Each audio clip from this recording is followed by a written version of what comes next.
yo no tengo que aparecer ahí. Good evening, everyone. Imagine a world where we don't have to use technology. It would be pretty amazing, wouldn't it be? While parents live in a world full of stress and obligations, kids and young people are being raised by machines, computers, or phones. One of those kids can be yours. Today, I'll talk about the excessive use of technology and how it can be harmful in today's society, especially in children and adolescents. These are four basic problems that can be affect this serious topic. First, the lack of social skills, social media and the danger of it, poor sleep habits, and lastly, addiction. First of all, the lack of social skills is affecting our society, especially in kids and young people.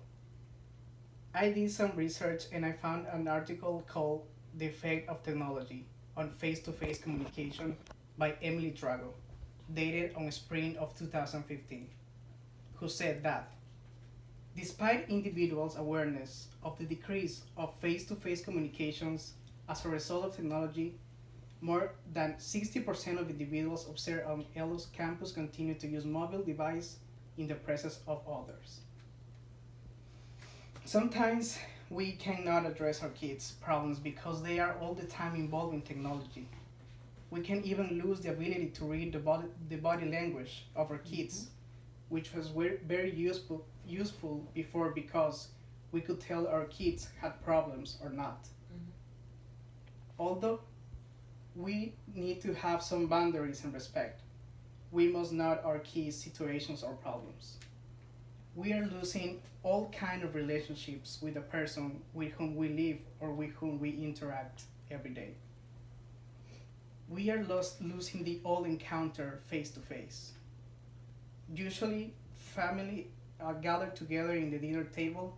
However, we are more involved in our phones than sharing with our loved ones. According to hackermon.com, a person checks their phone at least 3 to 4 hours a day. The lack of social skills can lead to isolation. The other day, I saw a couple with their kids. One of them started to cry, and the dad gave him an iPad, and suddenly he stopped. Children go quiet and calm when parents give them iPads or phones. They are almost robots. I bet you can watch any plaza or street and people would be walking with their phones, living their own little world, leading to isolation. Our biggest problem might be social skills, yet social media can be a really disturbing problem. Social media and the danger of it. We are all familiar with the term cyberbullying. There are a bunch of mean people out there. They usually remain anonymous because they do danger to people. Usually these people have a low self-esteem. Also, cyberbullying can lead to serious problems such as depression or anxiety. Sharing too much personal information can be harmful.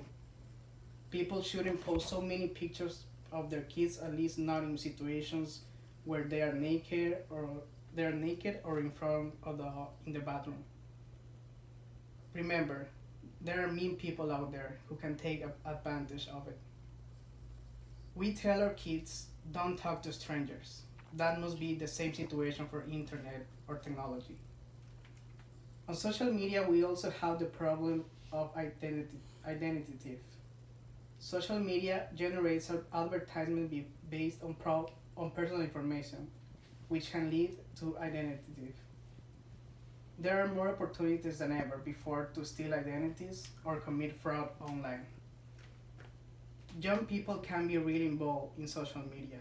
They spend hours and hours in the internet. This can lead to a poor sleep habit. Definitely, the excessive use of electronic devices or technology can keep us from having good habits when sleeping.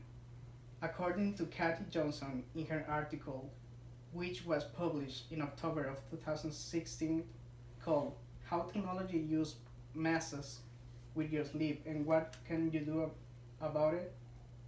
She said, "Our phones were revealed as especially irresistible with more than half our respondents using smartphones in the hour before bed, and 30%, 35% actually taken to the bed with them. People use electronic devices a few nights a week during the hour before bed. This makes it tougher to fall asleep.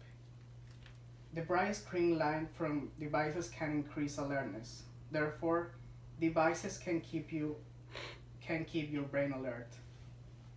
Technology can keep your mind engaged, and your brain can send your signals that needs to be alert. Using a computer late at night is associated not only with sleep disorders but also with stress and depressive symptoms.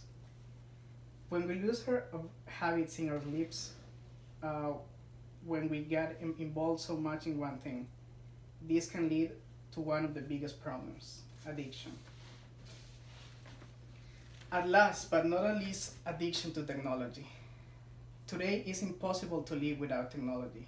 Yet, you need to put limits and restrictions on the use of it. Parents don't put limits to their kids. They ended up having addictions to phone and other electronic devices.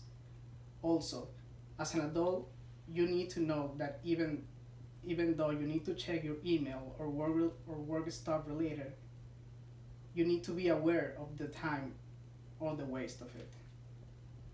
In a website, time.com, by the author Marta Pickerel, dated on June 12 of 2015, said, "Digital devices have invaded and occupied our lives and aren't living.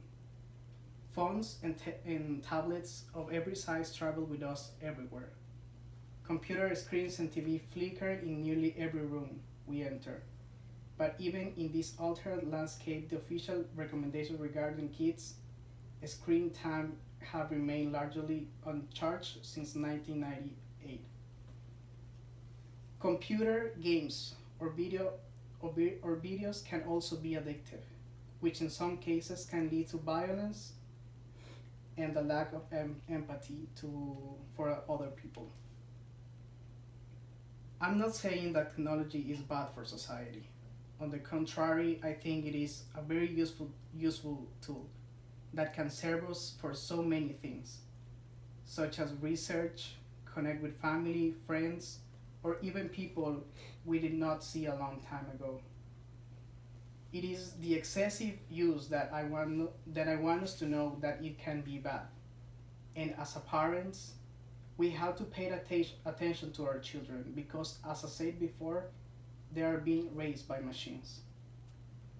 Therefore, we when we address these four problems: the lack of social skills, social networks, and the danger that entails bad sleep habits and addiction, we could handle this problem.